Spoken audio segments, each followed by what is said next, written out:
For centuries, this tale has captured our imaginations. Is Atlantis a real place? A powerful empire swallowed by the sea? Or is it just a myth? A cautionary tale spun by the ancient Greek philosopher Plato? Let's dive deep into one of history's most enduring mysteries.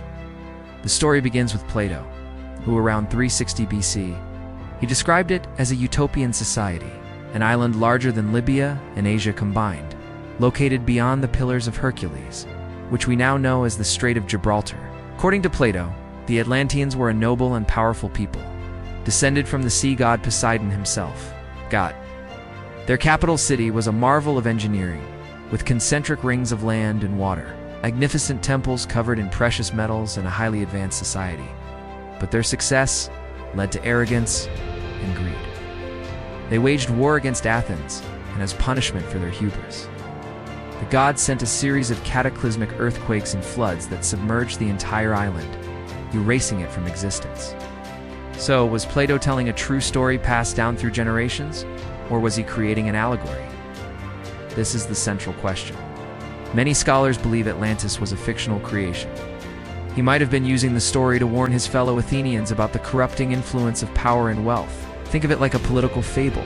The virtuous, smaller state of ancient Athens defeats the mighty, corrupt Atlantean Empire, proving that moral strength is more important than military might. It's a powerful narrative, and it's very possible that was Plato's entire point. This is where things get really interesting. Many researchers and explorers have dedicated their lives to finding evidence of a real Atlantis. They argue that Plato's account might be based on a collective memory of a real-life disaster. One of the most popular theories links Atlantis to the Minoan civilization on the island of Thera, now known as Santorini in the Aegean Sea.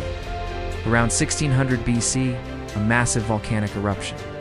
The eruption triggered enormous tsunamis that would have devastated coastal communities across the Mediterranean. The Minoan civilization, which was a powerful maritime culture with advanced art and architecture, went into a sudden decline around this time. The parallels are striking.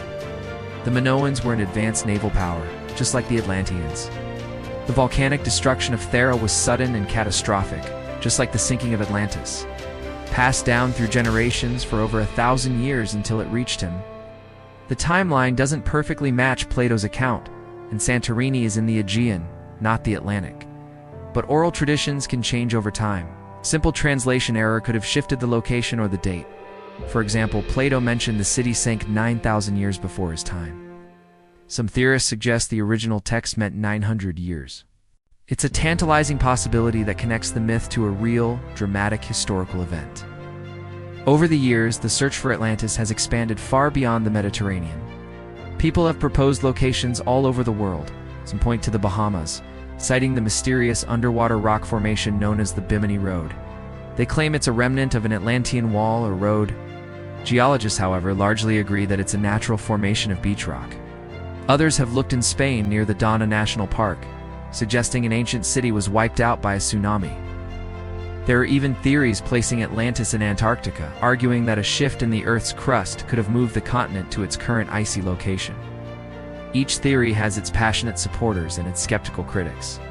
Despite all the sonar scans, submarine expeditions, and archaeological digs, no one has found a single inscription that says "Welcome to Atlantis," or a definitive ruin that matches Plato's detailed description. Without that smoking gun, Atlantis remains firmly in the realm of speculation for mainstream archaeology and history. The scientific community generally agrees that Atlantis, as described by Plato, never existed. They argue that if a continent-sized island had sunk in the Atlantic, we would have found geological evidence of it by now. Ocean floor mapping is incredibly advanced today, and a landmass that large wouldn't just disappear without a trace. So why does the idea of Atlantis persist so strongly in the public imagination? I think it's because the story speaks to something deep within us. It's a tale of a lost paradise. It taps into our fascination with ancient mysteries and our hope that there is more to our past than we currently know. The idea that such an advanced civilization could just vanish is both terrifying and thrilling. It's the ultimate cold case. The story has inspired countless books, movies, and documentaries, each adding a new layer to the legend. From Jules Verne's 20,000 Leagues Under the Seas to Disney's animated film, Atlantis has become a cornerstone of our modern mythology. For many, Atlantis isn't just a historical question. It's a source of spiritual or philosophical inspiration. Some modern interpretations see Atlantis as a civilization that had profound spiritual knowledge, and its story serves as a warning about the dangers of misusing technology or losing our spiritual connection.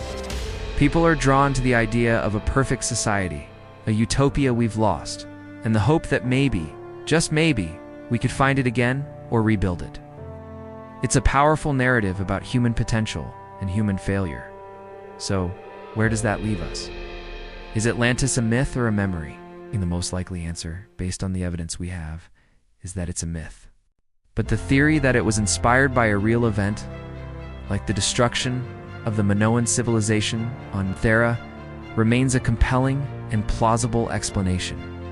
It bridges the gap between pure fiction and historical fact. Perhaps the real treasure of Atlantis isn't a sunken city of gold and crystal, but the story itself. It's a story that has pushed us to explore the depths of our oceans and the depths of our own history. It encourages us to ask big questions about civilization, progress, and our place in the world. Whether Atlantis was real or not, its legacy is undeniable. It continues to inspire dreamers, explorers, and storytellers. It reminds us that history is full of mysteries, and that there are still so many secrets hidden beneath the waves and buried in the past, waiting to be discovered. What do you think? Is Atlantis a real place destroyed by a cataclysm? Or is it one of the greatest stories ever told? Let me know your theories in the comments below. Thanks for watching, and if you enjoyed this journey into the mystery of Atlantis, don't forget to like, share, and subscribe for more deep dives into the unknown. See you next time.